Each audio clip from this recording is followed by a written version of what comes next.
چلو سیکھیں قرآن، چلو سیکھیں قرآن، کیسا ہے اجر سنا، ایک حرف قرآن جو پڑھے، کیسا ہے اجر سنا، ایک حرف قرآن جو پڑھے، ایک نیکی ایسی ملے جس کے جو برابر ہے۔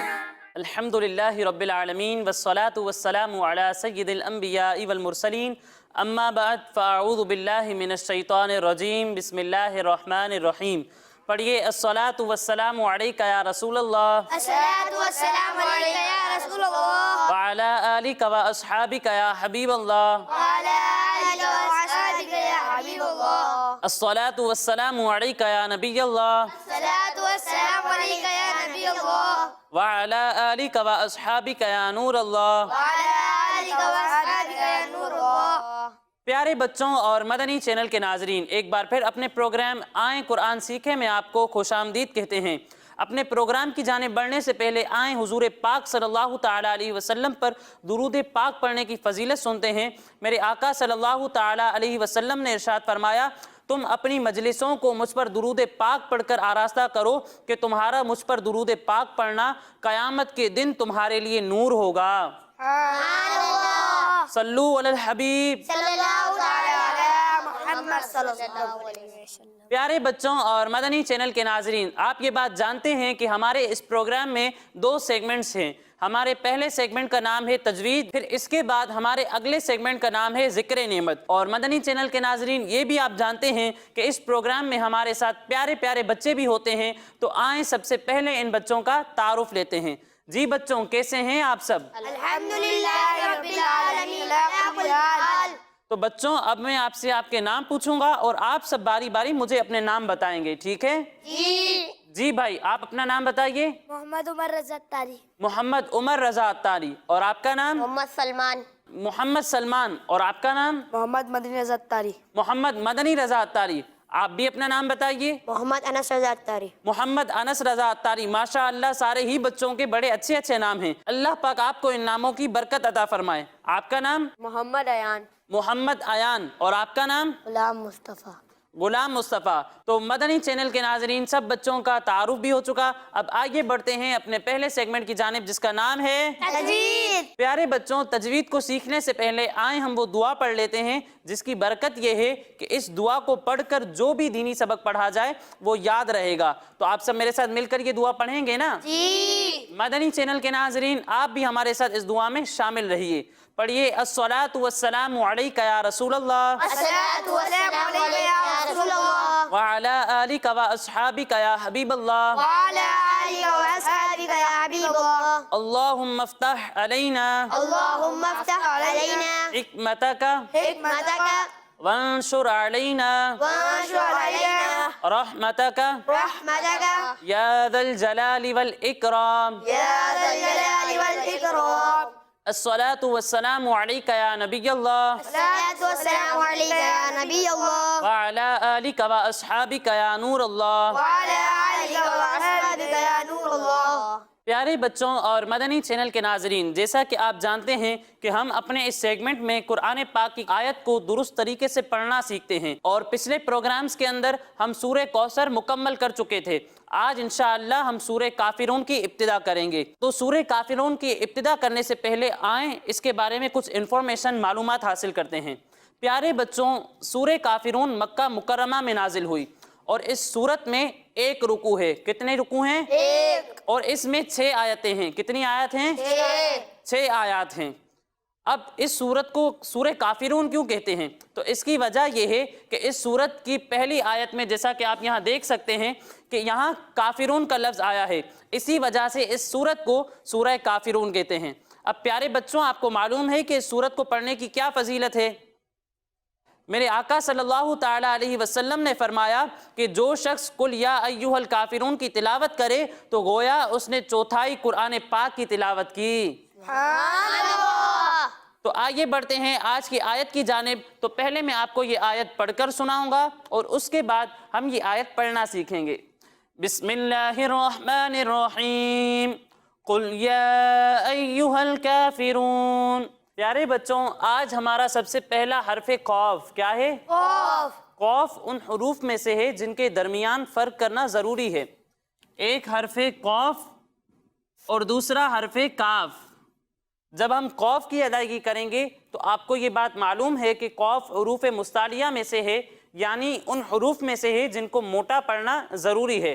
تو اس قاف کو ہم موٹا کر کر پڑھیں گے، اور جب ہم کاف کی ادائیگی کریں گے تو اسے ہم باریک پڑھیں گے. ٹھیک ہے پیارے بچوں؟ جی. یعنی اسے پڑھیں گے قاف قاف، اور اسے پڑھیں گے کاف کاف. فرق سمجھ میں آیا بچوں؟ اب یہاں آپ قاف پر جو شکل دیکھ رہے ہیں اسے ہم کہتے ہیں پیش. کیا کہتے ہیں؟ پیش.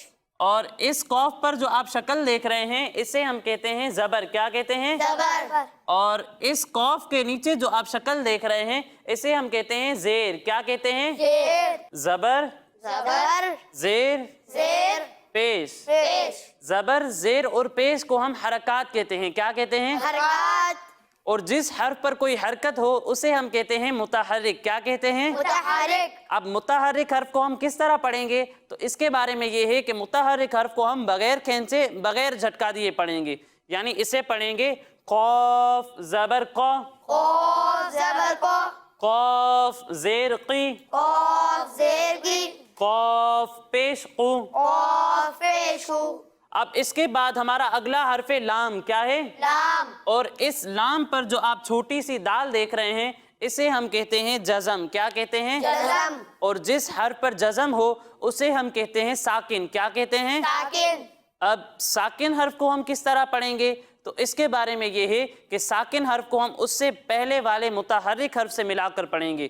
یعنی یہاں لام ساکن ہے تو اسے ہم اس سے پہلے والے متحرک حرف یعنی قاف سے ملا کر پڑھیں گے. ٹھیک ہے پیارے بچوں؟ جی. اب اس کے بعد ہمارا اگلا حرف یا کیا ہے؟ یا. اور اس یا پر جو آپ شکل دیکھ رہے ہیں اسے ہم کہتے ہیں کھڑا زبر. کیا کہتے ہیں؟ کھڑا زبر. اور اس یا کے نیچے جو آپ شکل دیکھ رہے ہیں اسے ہم کہتے ہیں کھڑا زیر. کیا کہتے ہیں؟ کھڑا زیر. اور اس یا کے اوپر جو آپ شکل دیکھ رہے ہیں اسے ہم کہتے ہیں الٹا پیش. کیا کہتے ہیں؟ الٹا پیش. کھڑا زبر کھڑا زبر. کھڑا زیر کھڑا زیر. الٹا پیش. الٹا پیش. کھڑا زبر کھڑا زیر اور الٹا پیش کو ہم کھڑی حرکات کہتے ہیں. کیا کہتے ہیں؟ حرکات. اب کھڑی حرکات کو ہم کس طرح پڑھیں گے تو اس کے بارے میں یہ ہے کہ کھڑی حرکات کو ہم ایک الف کے برابر کھینچ کر پڑھیں گے. کتنا کھینچ کر پڑھیں گے؟ ایک الف برابر. ایک الف کے برابر. اب اس کے بعد ہمارا اگلا حرف حمزہ کیا ہے؟ حمزہ. اب پیارے بچوں یہاں اب یہ بھی دیکھ لیں کہ میں نے اسے کہا حمزہ تو اس کی وجہ یہ ہے کہ الف پر جب کوئی حرکت نہ ہو تو اسے ہم الف کہتے ہیں، لیکن جب اس پر کوئی حرکت آ جائے تو اسے ہم الف نہیں کہتے بلکہ حمزہ کہتے ہیں. کیا کہتے ہیں؟ حمزہ. حمزہ کہتے ہیں. اب اس حمزہ پر کون سی حرکت ہے؟ زبر. کون سی حرکت ہے؟ زبر. زبر. اور جس حرف پر زبر ہو اسے ہم کس طرح پڑھتے ہیں؟ بغیر کھینچے بغیر جھٹکا دیے. بغیر کھینچے بغیر جھٹکا دیے. تو یہاں بھی ہم حمزہ کو بغیر کھینچے بغیر جھٹکا دیے پڑھیں گے. پھر اس کے بعد ہمارا اگلا حرف یا کیا ہے؟ یا. اور اس یا پر جو آپ 3 دانتوں والی شکل دیکھ رہے ہیں اسے ہم کہتے ہیں تشدید. کیا کہتے ہیں؟ تشدید. اور جس حرف پر تشدید ہو اسے ہم کہتے ہیں مشدد. کیا کہتے ہیں؟ مشدد. اب مشدد حرف کو ہم کس طرح پڑھیں گے تو اس کے بارے میں یہ ہے کہ مشدد حرف کو ہم 2 مرتبہ پڑھیں گے. کتنی مرتبہ؟ 2 مرتبہ. 2 مرتبہ. ایک مرتبہ اپنے سے پہلے والے متحرک حرف سے ملا کر اور دوسری مرتبہ اپنی خود کی حرکت کے مطابق پڑھیں گے. یعنی یہاں یا پر تشدید ہے تو اسے ہم ایک مرتبہ اس سے پہلے والے متحرک حرف یعنی حمزہ سے ملا کر پڑھیں گے اور دوسری مرتبہ اپنی خود کی حرکت کے مطابق پڑھیں گے. ٹھیک ہے پیارے بچوں؟ جی. اب اس کے بعد ہمارا اگلا حرف ہا کیا ہے؟ ہا. ہا بھی ان حروف میں سے ہے جن کے درمیان فرق کرنا ضروری ہے. ایک حرف ہے ہا اور دوسرا حرف ہے ہا. جب ہم ہا کی ادائیگی کریں گے تو اسے ہم حلق کے نچلے حصے سے پڑھیں گے اور جب ہم ہا کی ادائیگی کریں گے تو اسے حلق کے درمیانے حصے سے پڑھیں گے. یعنی اسے پڑھیں گے ہا ہا.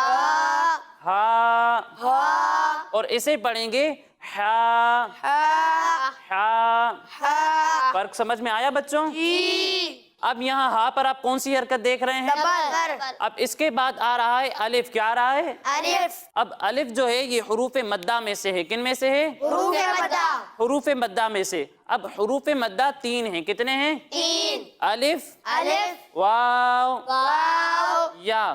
یا. اب الف مدہ، واو مدہ اور یا مدہ ہوگا کب؟ تو اس کے بارے میں یہ ہے کہ الف سے پہلے زبر ہو تو وہاں پر الف مدہ ہوگا، اور واو ساکن سے پہلے پیش ہو تو وہاں پر واو مدہ ہوگا، اور یا ساکن سے پہلے زیر ہو تو وہاں پر یا مدہ ہوگا. اب حروف مدہ کو ہم پڑھیں گے کس طرح؟ تو اس کے بارے میں یہ ہے کہ حروف مدہ کو ہم ایک الف کے برابر کھینچ کر پڑھیں گے، یعنی کھڑی حرکات کو بھی ایک الف کے برابر کھینچ کر پڑھیں گے اور حروف مدہ کو بھی ایک الف کے برابر کھینچ کر پڑھیں گے. ٹھیک ہے پیارے بچوں؟ جی سمجھ میں آیا؟ جی. یعنی اسے پڑھیں گے ہا الف زبر ہا، ہا الف زبر ہا، ہا واو پیش ہو، ہا واو پیش ہو، ہا یا زیر ہی. ہا یا زیر ہی. اب اس کے بعد ہمارا اگلا حرف لام کیا ہے؟ لام اور اس لام پر کون سی شکل ہے؟ جزم. جزم. اور جس حرف پر جزم ہو اسے ہم اس سے پہلے والے متحرک حرف سے ملا کر پڑھتے ہیں، تو یہاں بھی ہم لام کو اس سے پہلے والے متحرک حرف ہا سے ملا کر پڑھیں گے اور الف کو نہیں پڑھیں گے. ٹھیک ہے پیارے بچوں؟ جی. اب اس کے بعد ہمارا اگلا حرف کاف کیا ہے؟ قاف اور اس کاف پر کون سی شکل ہے؟ کھڑا زبر. کھڑا زبر. اور کھڑا زبر کو ہم کس طرح پڑھتے ہیں؟ ایک الف کے برابر کھینچ کر. ایک الف کے برابر کھینچ کر. تو یہاں بھی ہم کاف کو ایک الف کے برابر کھینچ کر پڑھیں گے. پھر اس کے بعد ہمارا اگلا حرف فا کیا ہے؟ فا اور اس فا کے نیچے کون سی حرکت ہے؟ زیر. تو اسے ہم کس طرح پڑھیں گے؟ بغیر کھینچے، بغیر جھٹکا دیے. پھر اس کے بعد ہمارا اگلا حرف را، اس پر کون سی حرکت ہے؟ پیش. اور پھر اس کے بعد آ رہا ہے واو ساکن. اور میں نے آپ کو ابھی ہی بتایا کہ واو ساکن سے پہلے پیش ہو تو وہاں کیا ہوگا؟ واو مدہ. واو مدہ. اور واو مدہ کو کتنا کھینچ کر پڑھتے ہیں؟ ایک الف کے برابر. ایک الف کے برابر. تو یہاں بھی ہم واو کو ایک الف کے برابر کھینچ کر پڑھیں گے. پھر اس کے بعد ہمارا اگلا حرف نون اور اس پر ہے زبر. تو اسے ہم کس طرح پڑھیں گے؟ بغیر کھینچے بغیر جھٹکا دیے. بغیر کھینچے، بغیر جھٹکا دیے. تو اسی کے ساتھ ہماری یہ آیت مکمل ہوئی. اب آئیے ہم اس آیت کی مل کر ہجے کر لیتے ہیں. ٹھیک ہے؟ جی. مدنی چینل کے ناظرین آپ بھی ہمارے ساتھ مل کر ہجے کیجئے. قاف لام پیش قل، قاف لام پیش قل، یا کھڑا زبر یا، یا کھڑا زبر یا، حمزہ یا زبر ای، حمزہ یا زبر ای، یا ای، یا ای، یا پیش یو، یا پیش یو، یا ای یو، یا ایو، ہا لام زبر حل، ہا لام زبر حل، قل یا ایوہل، قل یا ایوہل، کاف کھڑا زبر کا، کاف کھڑا زبر کا، فا زیر فی، فا زیر فی، کافی، کافی، را واو پیش رو، را واو پیش رو، کافرو، کافرو، نون زبرنا، نون زبرنا، کافرون، کافرون، قل یا ایوہ الکافرون، قل یا ایوہ الکافرون، قل یا ایوہ الکافرون. قل یا ایوہ الکافرون. اب اس کے بعد آ رہا ہے گول دائرہ، یعنی آیت کے مکمل ہونے کا نشان. اور آپ کو یہ بات معلوم ہے کہ اس نشان سے پہلے والے حرف پر کوئی بھی حرکت ہو تو اس حرف کو ہم ساکن کر دیتے ہیں. تو یہاں بھی ہم نون کو ساکن کر دیں گے. ٹھیک ہے پیارے بچوں؟ جی. تو اسے ہم پڑھیں گے قل یا ایوہ الکافرون. قل یا ایوہ الکافرون. تو پیارے بچوں اور مدنی چینل کے ناظرین، اسی کے ساتھ آج کی ہماری یہ آیت مکمل ہوئی. اب آئیے ہم اس آیت کو مل کر دہرا لیتے ہیں. ٹھیک ہے؟ جی. مدنی چینل کے ناظرین آپ بھی ہمارے ساتھ اس آیت کو مل کر دہرائیے. قل یا ایوہ الکافرون. قل یا ایوہ الکافرون. قل یا ایوہ الکافرون. قل یا ایوہ الکافرون. قل یا ایھا الکافرون. قل یا ایھا الکافرون. تو پیارے بچوں آپ کو یہ آیت سمجھ میں آ گئی؟ جی. تو کون آپ میں سے سنائے گا؟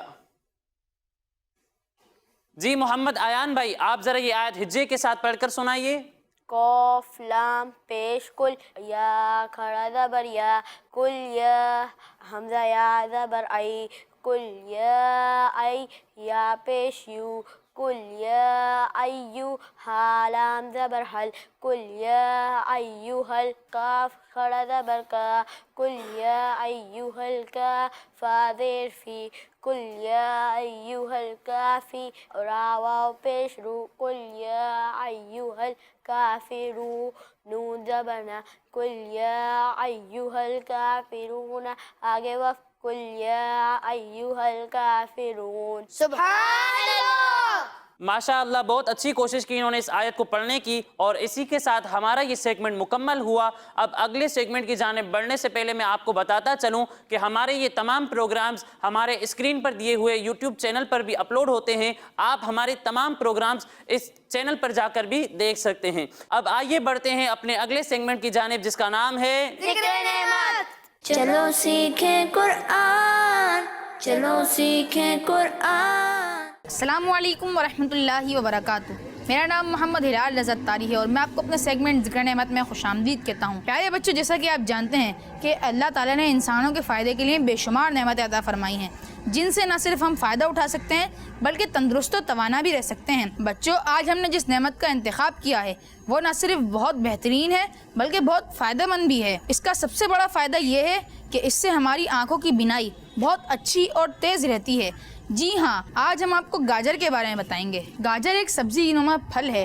اس کو سبزی کے طور پر پکایا بھی جا سکتا ہے اور فروٹ کے طور پر کھایا بھی جا سکتا ہے. اسے انگلش میں کیرٹ کہتے ہیں جو دراصل گریک لینگویج کے ورڈ کاراٹون سے لیا گیا ہے. گاجر ایک روٹ ویجیٹیبل ہے جو زمین کے اندر پیدا ہوتی ہے اور اس کا سب سے زیادہ کھایا جانے والا حصہ ٹیپ روٹ کہلاتا ہے. پوری دنیا میں پائے جانے والی سبزیوں کی فصلوں میں سب سے اہم فصل گاجر کی فصل ہے. اس کا بیسک کلر اورنج ہے لیکن یہ پرپل، بلیک، ریڈ، وائٹ اور یلو کلر میں بھی پائی جاتی ہے. گاجر کے مختلف کلرز اس کی مختلف ورائٹیز کی وجہ سے ہیں جن میں نینٹس کیرٹ، امپریٹر کیرٹس، چینٹینا کیرٹ اور ڈینورس کیرٹ شامل ہیں. ایکسپرٹس کے مطابق آلو یعنی پوٹیٹو کے بعد سیکنڈ موسٹ پاپولر ویجیٹیبل گاجر ہے. گاجر کی دو بڑی اہم ٹائپس ہیں جن میں ایسٹ کیرٹ اور ویسٹ کیرٹ شامل ہیں. گاجر کم سے کم 3 سے 4 انچ جبکہ زیادہ سے زیادہ 12 سے 14 انچ تک ہو سکتی ہے. اب تک سب سے بڑی گاجر کا ویٹ تقریباً 9 سے 10 کلو گرام جبکہ سب سے لمبی گاجر کی ہائٹ تقریباً 20 فٹ سے زیادہ ہے. دنیا میں ہر سال تقریباً 42 ملین ٹن گاجر پروڈیوس کی جاتی ہے. گاجر کے بیج کو زمین میں بویا جاتا ہے جس کے بعد تقریباً 4 مہینوں بعد اس کا پودا نکل آتا ہے. گاجر کا پودا ایک سفید پھول اور 8 سے 10 ہرے پتوں کے ساتھ 1 سے لے کر 4 فٹ تک زمین سے اوپر کی طرف بڑھتا ہے جبکہ گاجر زمین کی سرفیس کے اندر تیار ہوتی ہے. گاجر کے پتوں میں نیوٹریشن موجود ہوتا ہے جس میں وٹامنز، منرلز اور پروٹین پائی جاتی ہے. بچوں، گاجر کی پروڈکشن میں جو کنٹریز سب سے آگے ہیں ان میں چائنا، ازبکستان، رشیا، امریکہ، یوکرین اور یورپ کے دیگر ممالک شامل ہیں. گاجر کا استعمال ہر گھر میں ہوتا ہے اور ہر عمر کے افراد اسے شوق سے کھاتے ہیں. گاجر کچی بھی کھائی جاتی ہے. گاجر کو کھانا پکانے میں بھی استعمال کیا جاتا ہے اور گاجر کا اچار بھی بنایا جاتا ہے. اس کے علاوہ گاجر کا جوس نکال کر بھی پیا جاتا ہے اور اس کا حلوہ بھی بنایا جاتا ہے. گاجروں کو مختلف ساسز اور کیچپ میں بھی استعمال کیا جاتا ہے. اس میں پروٹین، منرلز اور وٹامنز بہت زیادہ پائے جاتے ہیں اور گاجر وٹامن اے حاصل کرنے کا بہترین ذریعہ ہے. اس میں کیروٹین نامی لکوڈ موجود ہوتا ہے جو وٹامن کی پہلی شکل ہے. یہ لکوڈ ہمارے جسم میں جا کر جگر کے ذریعے وٹامن اے میں تبدیل ہو جاتا ہے. وٹامن اے کی مدد سے ہم اندھیرے میں بھی دیکھ سکتے ہیں، اسی لیے گاجر ہماری آنکھوں کے لیے بہت فائدہ مند ہے. گاجر میں موجود وٹامن کے اور وٹامن ڈی کیلشیم کے ساتھ مل کر ہماری ہڈیوں کو مضبوط بناتا ہے. گاجر کا روزانہ استعمال خون کی کمی کو دور کرتا ہے اور جوڑوں کے درد کے لیے اور دیگر بیماریوں کے لیے بہت فائدہ مند ہے. گاجر میں موجود اینٹی آکسیڈنٹس اور وٹامن اے سورج کی خطرناک ریز سے ہماری حفاظت کرتے ہیں. گاجر کا جوس وٹامنز اے، بی، سی، ای کے ساتھ ساتھ منرلز سے بھرپور ہوتا ہے جو ہمارے امیون سسٹم کو مضبوط بناتا ہے. گاجر کھانسی اور سینے کے درد کے لیے بہت فائدہ مند ہے اور میڈیسن کے طور پر کام کام کرتی ہے، جبکہ مختلف قسم کے کینسر سے بھی ہماری حفاظت کرتی ہے۔ دانتوں کی بیماری میں کھانے کے بعد ایک گاجر چبا کر کھانے سے خطرناک جرمز ختم ہو جاتے ہیں اور یہ دانتوں کو صاف بھی کرتی ہے، جس سے ہمارے دانت اسٹرانگ اور ہیلتھی رہتے ہیں۔ تو پیارے بچوں اور مدنی چینل کے ناظرین، دیکھا آپ نے اللہ پاک نے گاجر کے اندر کتنے اہم بینیفٹس رکھے ہیں جو ہمارے لیے بہت ضروری ہیں، اور ان کے استعمال سے ہم بہت انرجیٹک اور فریش رہ سکتے ہیں۔ تو اسی کے ساتھ ہمارے سیگمنٹ کا وقت ختم ہوا، ملتے ہیں اگلے پروگرام میں، جب تک کے لیے دیجیے اجازت۔ السلام علیکم ورحمۃ اللہ وبرکاتہ۔ جی پیارے بچوں اور مدنی چینل کے ناظرین، ہم امید کرتے ہیں کہ آپ کو یہ انفارمیشن پسند آئی ہوگی، اور اسی کے ساتھ ہمارے اس پروگرام کا وقت مکمل ہوا۔ انشاءاللہ اگلے پروگرام میں مزید آیات اور کسی نعمت کے ذکر کے ساتھ حاضر ہوں گے، تب تک کے لیے اجازت دیجیے۔ السلام علیکم ورحمۃ اللہ وبرکاتہ۔ وعلیکم السلام ورحمۃ اللہ وبرکاتہ۔ صلو علی الحبیب۔ صلی اللہ علیہ وسلم۔ چلو سیکھیں قرآن، چلو سیکھیں قرآن، کیسا ہے اجر سنا، ایک حرف قرآن جو پڑھے، کیسا ہے اجر سنا، ایک حرف قرآن جو پڑھے، ایک نیکی ایسی ملے اس کے جو برابر ہے۔ بچوں کا مدنی چینل